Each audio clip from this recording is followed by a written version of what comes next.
Awit 34:8-10. O inyong subukan at tingnan na mabuti ang Panginoon. Maligaya ang tao na sa Kanya'y nanganganlong.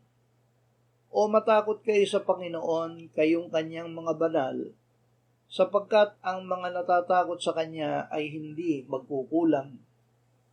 Ang mga batang leon ay nagkukulang at nagugutom, ngunit silang humahanap sa Panginoon sa mabuting bagay ay hindi nagsasalat. Ang Diyos ay mabuti. Ang Diyos ay mabuti dahil Siya ay pag-ibig.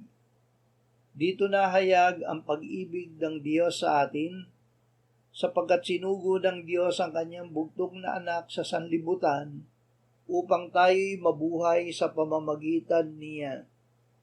Narito ang pag-ibig, hindi sa tayo'y umibig sa Diyos, kundi Siya ang umibig sa atin at sinugo ang Kanyang anak na pagtubos sa ating mga kasalanan.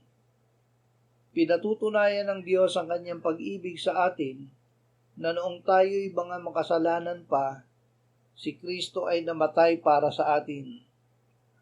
Hindi ipinagkait ng Diyos ang Kanyang sariling anak, kundi ibinigay dahil sa ating lahat.